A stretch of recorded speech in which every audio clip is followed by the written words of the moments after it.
बहुत सारी करोड़ों लाखों करोड़ की योजनाओं को उद्घाटित कर रहे थे, उनका लोकार्पण कर रहे थे। उस दिन भी अगर वो किसी का नाम लेते हैं तो देवभूमि उत्तराखंड का लेते हैं, क्योंकि देवभूमि उत्तराखंड प्रधानमंत्री जी के हृदय में बसता है। भाइयों बहनों, उसी का परिणाम है कि आज हमको 1.5 लाख करोड़ से भी ज्यादा की योजनाएं पिछले 10 सालों में राज्य के लिए स्वीकृत हुई हैं। प्रदेश की ये विकास यात्रा यूं ही जारी रहे, इसके लिए हमें राज्य की 5 सीटें, उन पर एक बार फिर से कमल खिलाना है, बड़े अंतर से कमल जिताना है। भाइयों बहनों, अगर हमारी सरकार नैनीताल ऊधम सिंह नगर लोकसभा क्षेत्र के विकास कार्यों को करने में कोई कोताही नहीं बरतती है, लगातार हम उसको आगे बढ़ाने पर विश्वास करते हैं। हमने इसी जनपद में हल्द्वानी का जो आधारभूत ढांचा है उसको विकसित करने के लिए 2000 करोड़ रुपए से भी अधिक के मास्टर प्लान की स्वीकृति हो चुकी है। उस पर काम तेजी से होने की प्रक्रिया आगे बढ़ गई है। नैनीताल में नारायण नगर में बहुप्रतीक्षित पार्किंग को प्रशासकीय एवं वित्तीय स्वीकृति प्रदान कर दी गई है। बलिया नाले के लिए 200 करोड़ रुपए की धनराशि स्वीकृत हो गई है। हमारे विश्व विख्यात कैंची धाम नीम करोली बाबा के स्थान के लिए भी जो हमारा मास्टर प्लान है वो तैयार हो गया है, उसकी धनराशि भी जारी कर दी है 28 करोड़ रुपए की। आगे चलकर और भी हमने मानसखंड मंदिर माला मिशन लिया है, उसके आसपास से बाईपास बनाने की योजना हमारी है, वहां पर एक मल्टी पार्किंग बनाने की योजना है, उस पर तेजी से काम चल रहा है। काला डूंगी क्षेत्र में भी सड़कों के विस्तार के लिए, उसके निर्माण के लिए, चौड़ीकरण के लिए अभी पिछले दिनों हमने एक बड़ी धनराशि वहां के लिए भी 225 करोड़ रुपए की स्वीकृत कर दी है। चौफला चौराहे से तिरुमूर्ति मंदिर तक नहर कवरिंग का कार्य किया गया है। इस योजना से भी 20,000 से भी ज्यादा लोगों को इसका लाभ मिलने वाला है। अभी जहां देहरादून में पिछले 5 दशकों से लखवाड़ बांध नहीं बन पा रहा था, हमारे प्रधानमंत्री मोदी जी ने वहां देहरादून में लखवाड़ बांध को स्वीकृति प्रदान की है। तो हमारे यहाँ पर, जिसके बारे में अभी सरिता दीदी कह रही थी, हमारे अजय भट्ट जी ने उसके लिए रात दिन प्रयास किया है, राज्य की सरकार ने भी प्रयास किया है, और हमारे प्रधानमंत्री जी ने हमको जमरानी बांध स्वीकृत कर दिया है, जो पिछले बचपन से जिसके बारे में मैं सुनता आया। इसके अलावा ऊधम सिंह नगर में एम्स का सैटेलाइट सेंटर बन रहा है। जमरान जो हमारा रानीबाग एचएमटी की फैक्ट्री थी, वो फैक्ट्री भी हमको हस्तांतरित हो गई है, उस पर भी हमारा मास्टर प्लान तैयार हो रहा है। भाइयों बहनों, हमने हमेशा विकास को प्राथमिकता दी है। हमने विकास का संकल्प लिया है कि हम विकास करेंगे, और एक एक क्षण, एक एक पल, जैसे हमारे प्रधानमंत्री जी हमारे देश के लिए लगाते हैं। देश के 140 करोड़ लोगों को उनका जीवन समर्पित है, 18 घंटे से ज्यादा काम करते हैं, और पूरी रात भर मैंने देखा है, कभी कभी तो पूरी रात नहीं सोते, दिन भर नहीं सोते, वो काम करते हैं। वो केवल अपने शरीर का एक एक तिल लगाते हैं तो भारत माता के लिए लगाते हैं, देश के 140 करोड़ लोगों के लिए लगाते हैं। उन्हीं के पद चिन्हों पर चलते हुए, उन्हीं के मार्गदर्शन में हमने भी ये संकल्प लिया है उत्तराखंड के विकास को आगे बढ़ाने के लिए, उत्तराखंड राज्य को हिंदुस्तान का श्रेष्ठ राज्य बनाने के लिए अपने समय का एक एक पल और एक एक क्षण राज्य को समर्पित करेंगे। भाइयों बहनों, आपने देखा होगा जहां हमने विकास को प्राथमिकता दी है, वहीं विपक्षी दलों ने, मैं उनका अब नाम लेना भी नहीं चाहता, क्योंकि आप जानते हैं उनके यहाँ कोई टिकट लेने वाले भी नहीं बचे हैं।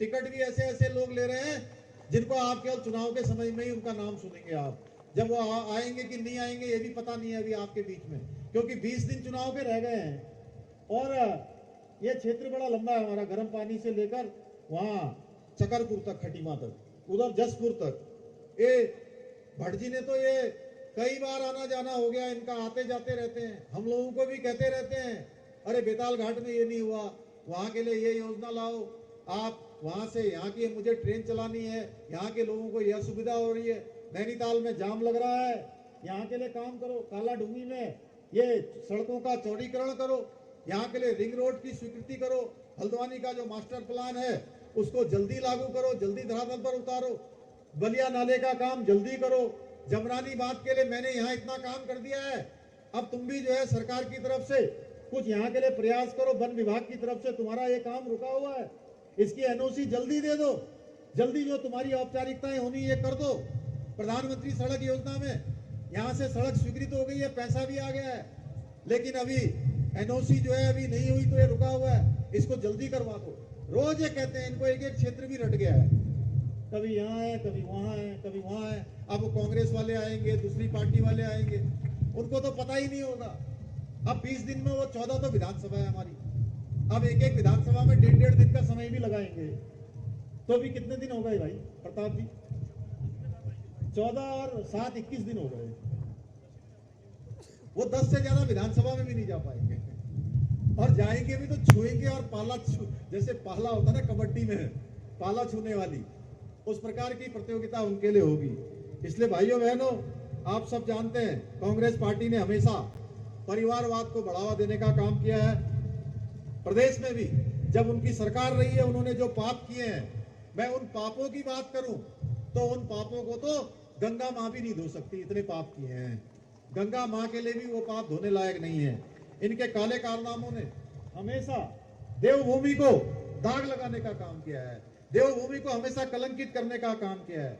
जैसे जैसे चुनाव नजदीक आ रहा है, इनके छलावे और इनके प्रपंच अब खुलकर सामने आ रहे हैं। हमने सभी को समान अधिकार देने के लिए जो हमने आपसे संकल्प लिया था आपके सामने कि हम अपनी मातृशक्ति के उत्थान के लिए, मातृशक्ति के सशक्तिकरण के लिए, उनकी सुरक्षा के लिए राज्य के अंदर सबके लिए समान नागरिक संहिता का कानून, एक समान कानून लागू करेंगे। भाइयों बहनों, मुझे बताते हुए खुशी हो रही है कि जो हमने चुनाव में आपसे वायदा किया था वो वायदा हमारा आपसे पूरा हो गया। भगवान बेतालेश्वर की कृपा से, आप सबके आशीर्वाद से प्रदेश के अंदर एक विधेयक बनकर राष्ट्रपति महोदय की भी उसमें स्वीकृति हमको प्रदान हो गई है।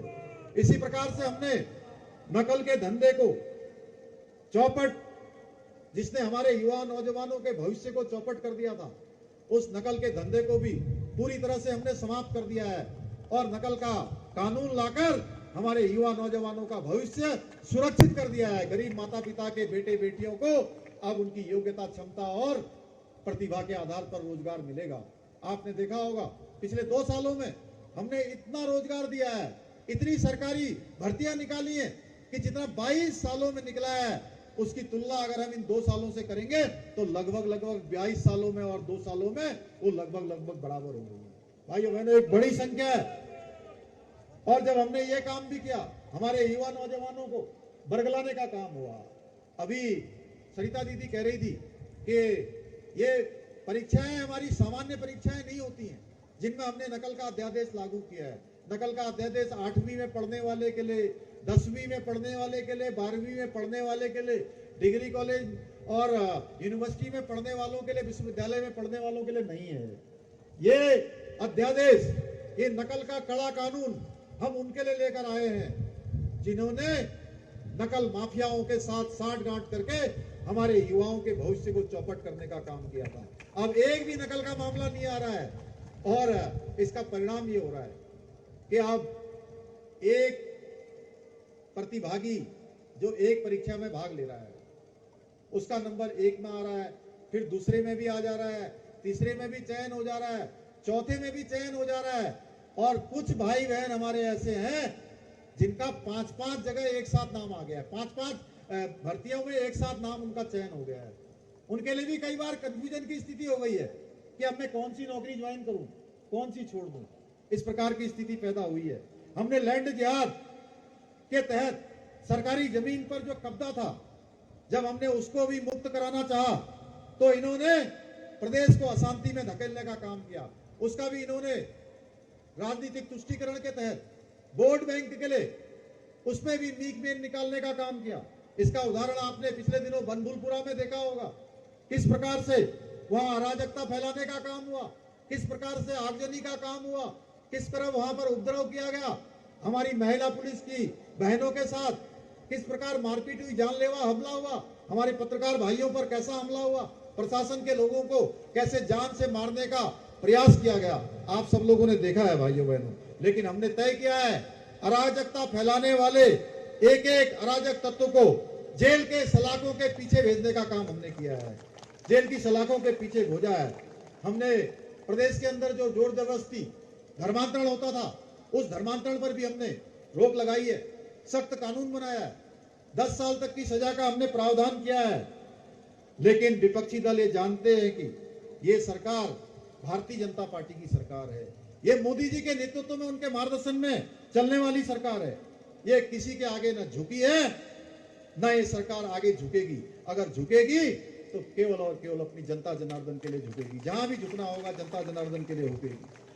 अब इस प्रदेश में किसी ने अशांति फैलाने की कुचेष्टा करेंगे, कोई भी ऐसा उपद्रव करेगा, आगजनी करेगा, तो उसे किसी भी सूरत में हम बख्शने वाले नहीं हैं। भाइयों बहनों, आदरणीय प्रधानमंत्री जी ने पिछले 10 वर्षों में देश के लिए जो तपस्या की है, अपने एक एक पल को भारत माता को जो समर्पित किया है, उनके 10 वर्ष का कार्यकाल उन्होंने ऐसे निर्णय लिए हैं जो युगांतरकारी हैं और ये इतिहास में स्वर्ण अक्षरों से लिखे जाएंगे। चाहे वो सीएए का कानून हो, जो बांग्लादेश में, अफगानिस्तान में, पाकिस्तान में हमारे हिंदू भाई रहते थे, हमारे बौद्ध भाई रहते थे, सिख भाई रहते थे, उन सबको जहां उत्पीड़न का सामना करना पड़ा, उनको अपने तमाम प्रकार से उनके साथ अन्याय हुआ, अत्याचार हुआ, मां बहनों के साथ वहां पर जिस प्रकार से दुराचार हुआ, उससे पीड़ित होकर, परेशान होकर उन्होंने भारत की शरण ली। ऐसे सभी लोगों को भारत की नागरिकता देने का काम माननीय प्रधानमंत्री जी ने किया है। देश की आजादी के बाद पहला ये एक बड़ा काम हुआ है। कश्मीर से धारा 370 अलग हुई है, हम सब जानते हैं। अभी हम संजय बिष्ट जी का यहाँ से उनको नमन कर रहे थे, उनका उल्लेख कर रहे थे। ऐसे कश्मीर में हमारे यहाँ पूरे देश के 40,000 से भी ज्यादा लोगों ने अपनी शहादत दी है उस कश्मीर को बचाने के लिए। लेकिन उस कश्मीर से भी धारा 370 हटाने का काम किसी ने किया है, तो काम भी हमारे प्रधानमंत्री मोदी जी ने किया है। भाइयों बहनों, हम भगवान राम को मानते हैं, हम राम भक्त भी हैं, उत्तराखंड के लोग राष्ट्र भक्त भी हैं। यहां से भी कार सेवा करी है लोगों ने और बड़ी संख्या में भगवान राम का मंदिर बने, इस बात के लिए नारा लगाया है कि राम लला हम आएंगे, मंदिर वहीं बनाएंगे। हम ऐसा नारा लगाते थे, कहते थे ना, हम राम लला हम आएंगे, गली गली में घूमकर मंदिर वहीं बनाएंगे। और उस भगवान राम लला को भी प्राण प्रतिष्ठित करने का काम किसी ने किया है, तो हमारे प्रधानमंत्री मोदी जी ने किया है। भाइयों बहनों, ये काम भी उनके नेतृत्व में संपन्न हुआ है। देश के अंदर हमला करने वाले, आपने देखा होगा, देश के अंदर पुलवामा में हमला हुआ, पाकिस्तान के अंदर जाकर उनके आतंकी अड्डियों को नष्ट करने का काम, सर्जिकल स्ट्राइक किसी ने देश की आजादी के बाद दुश्मन की सीमा के अंदर जाकर खदेड़ने का काम किया, नेस्तनाबूद करने का काम किया, तो उस भारत मां के लाल का नाम है नरेंद्र मोदी। उनके नेतृत्व में ये काम भी हुआ है। हमारी बहनों को उज्ज्वला योजना देनी हो, जहां उज्ज्वला योजना का लाभ दिया है, इसी बार उन्होंने अभी शिवरात्रि के अवसर पर अभी 100 रुपए प्रत्येक भारतवासी के लिए गैस के कनेक्शन के भी कम कर दिए हैं। भाइयों बहनों, मैं प्रधानमंत्री जी का धन्यवाद करना चाहता हूं। हमारे प्रदेश के अंदर भी अनेक ऐसी बहनें हैं जिनको इस योजना का लाभ मिला है। उत्तराखंड के अंदर भी हमने, जो चुनाव में हमारा संकल्प था कि हम 3 गैस के सिलेंडर 1 साल में गरीब परिवारों को बिना किसी शुल्क के, बिना किसी पैसे के हम भर कर देंगे, हम इस योजना को भी धरातल पर उतार रहे हैं। पिछले 2 वर्षों से ये योजना हमारी चल रही है। 1,82,000 परिवारों को इस योजना का लाभ मिल रहा है। प्रधानमंत्री आवास योजना में हमारे गरीब परिवारों को, गरीब बहनों को लखपति बनाने का जो संकल्प हमारे प्रधानमंत्री जी ने लिया है, वो संकल्प भी धरातल पर उतर रहा है। और प्रदेश के अंदर भी 70% से ज्यादा मेरी माताओं बहनों को आज मकान की चाबियां मिल रही हैं। बहनों भाइयों, हमने स्वयं कई जगह पर जाकर मकान की चाबियां दी।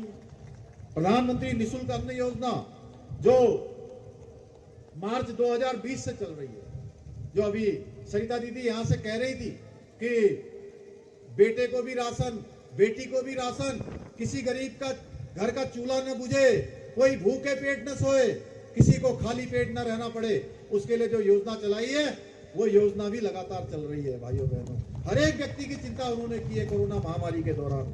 साथियों, मोदी जी ने एक के बाद एक ऐसे निर्णय लिए हैं जिन्हें मैं अगर गिनाता रहूंगा तो समय काफी कम पड़ जाएगा।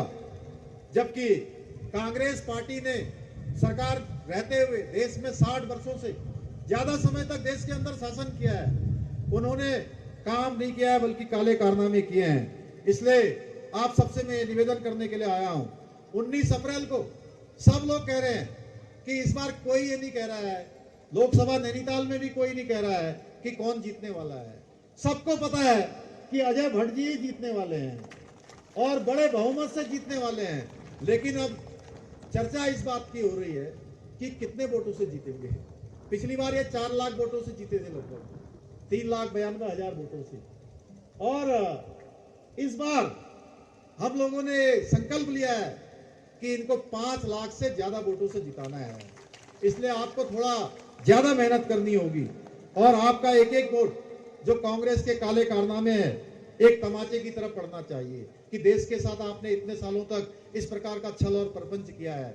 आपके कारण ये देश पीछे गया है और 4 जून को जब नतीजे आए तो इनका स्थान कहां है, असली स्थान कहां है, इनको पता चल जाना चाहिए। मैं आपसे निवेदन करने के लिए आया हूं। भारतीय जनता पार्टी ने इस प्रदेश के अंदर चाहे युवाओं की आकांक्षाएं हो, आशाएं हो, उनको पूरा करने का काम किया है। उसके लिए उन्होंने दृढ़ संकल्प लिया है, मातृशक्ति के लिए दृढ़ संकल्प लिया है। हम उत्तराखंड को देश का सर्वश्रेष्ठ राज्य बनाने के लिए जो हमारा एक संकल्प है, एक विकल्प रहित संकल्प है, उसको लेकर हम काम कर रहे हैं। प्रदेश के अंदर मुझे अनेक कार्यक्रमों में, मातृशक्ति के कार्यक्रमों में, लाभार्थी सम्मेलनों में, अभी 5 नामांकनों में और इन रैलियों के माध्यम से, जनसभाओं के माध्यम से सब जगह जाने का अवसर मिला है। मैं लोगों के उत्साह को देखकर ये लोगों का जो उत्साह है ये एहसास करा रहा है कि हम अपने विकल्प रहित संकल्प को अवश्य प्राप्त करेंगे। और अजय भट्ट जी ये हमारे बीच में आ गए, अभी इनको ये भी अपना निवेदन आपके सामने रखेंगे। लेकिन ये मेरे बड़े भाई भी हैं, हमारे नेता भी हैं यहाँ के।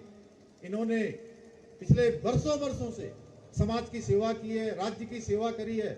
नैनीताल लोकसभा के अंदर एक एक स्थान को आगे बढ़ाने के लिए